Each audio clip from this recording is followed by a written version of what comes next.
Welcome back, everybody. This is Brian Kirk with Eat to My Own Beat, taking the road less traveled with a trip. Day 5 of our trip. We were in Rome, Italy at the time. We were eating at Hummus Bistro, and we had some hummus um, spritzers. And what you see now is chickpea and paprika hummus on some of their fresh bread. It's very tasty. The spritzers, on the other hand, were not that good. They were very bitter. This is the gnocchi, the potato gnocchi, which my wife had, and she enjoyed it thoroughly. And I had the ravioli de patate timo pulled pork al pouvre. It was very good, and we both enjoyed it thoroughly. And then my wife had for dessert, well, we shared for dessert. It was the creme brulee. No, it was hummus el chocolato. It was chocolate hummus, which was very interesting. It was very tasty, I'd have to say, and can't complain. Too bad. And then also here's the ceiling of the restaurant, which you can see was very nice. It was done in wine glasses.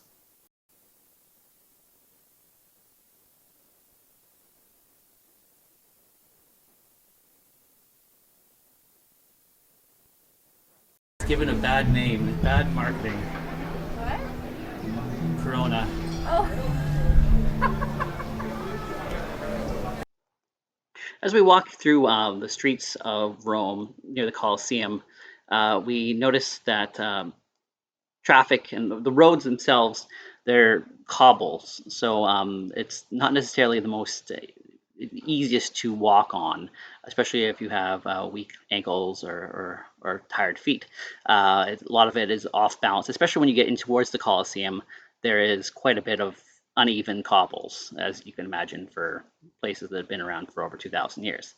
Um, One of the things you'll notice here is that traffic. I noticed this in Portugal and in Greece as well. Traffic doesn't stop for you when you're crossing the roads. The crosswalks are suggestions for the drivers. So if you're driving, if you're walking, the pedestrians don't have the right of way, or if they do, it's not observed when you're in in that area. Um, it's very chaotic, and you just kind of have to take your life into your own hands every time you're going. The thing that you see over here is a little gas station. It's just like a little side bank thing. It doesn't have multiple pumps. It's got like 2 pumps, I think. It doesn't have more than two. The guy sits there all day. There's not much to it. He will help you repair your car if you're having trouble with it and get started. The architecture also is very beautiful, all very well done. When you go by the restaurants, you'll notice the people, the managers or the waiters and waitresses will try to get your attention. Oh, come eat at our restaurant. Come sit at our restaurant. Look at the menu. They're always out trying to get your attention, trying to get you to go by. So you will be asked several times if you're walking down the main areas where there are restaurants, whether or not you want to eat at their restaurant. So keep that in mind. Um, Here's the gas station, as you can see right here. Prices are fairly low there at that time, but it has changed since then. There's a gelato shop a little bit to the left here, which we went to on our last day, so you'll see that in another video. There's some of the buildings that you can see in and around Rome. We will go to the Vatican City on the next video, and you can see the Forum in the distance. So Rome is definitely a city of many things, many sights, and just the main street here has so much to see, and I can understand why pedestrians get distracted and drivers tend to get upset with that. As you continue, we're walking along towards the Colosseum. We're going to find out, of course, that we can't get in because it's too late in the day to get into the Colosseum. So we booked tickets online for the day after, or the day after that, I believe. And I do actually get to see the Colosseum. That'll be in a later video. The Colosseum is very, very busy. There's so many people around there. You'll see people from every walk of life. There'll be people trying to sell you stuff. There'll be people trying to scam you. There'll be people um, speaking different languages. It's a mishmash of everything there. So you will see that. Colosseum itself is very spectacular. It's breathtaking. We're just walking down the main street here, and you will see just in a few minutes or a few moments what the Colosseum looks like when you're walking into it. It is very busy, and it's you see it on TV, you see it in movies, you see it on postcards and pictures and all other stuff. But until you actually see it, it's just like one of those. It's like seeing the Eiffel Tower or Westminster Abbey or Towers of Westminster, uh, all those sites. And I imagine it'd be like seeing the Angkor Wat or the pyramids of Giza.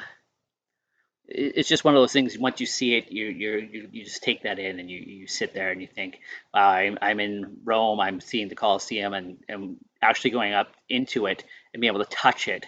It's just inspiring because you never think that you'll actually get to be there and see the history and feel the history and be part of what the world is. It's kind of hard to describe, and I'm not doing a very good job of articulating it, but um, I highly recommend traveling, and if you can, do it.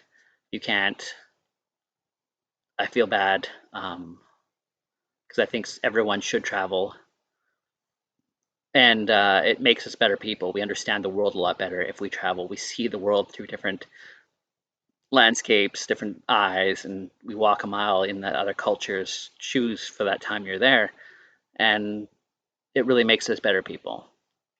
So as you see, we're walking up this hill, heading towards the Colosseum. I know this is a slow go, but we are getting there. I will show some videos of the Colosseum from the outside. We do go a full 360 of the outside of it, and we do go to the other part of the Roman area the Colosseum is. And like I said, very overwhelming, lots of people, and I guess it'd be even more if it wasn't for COVID. And it gets crazy. So you can see the parking kind of is haphazard. The driving, you saw that car pass us a little while ago. You have to move over to the side because a lot of these roads they're not one way, but they should be. And it can be scary. And if you're not prepared or not paying attention, you can get hit very easily. So as you can see on the right here is the Colosseum. It comes up pretty quick, and it's bigger than you thought it would when you think about it.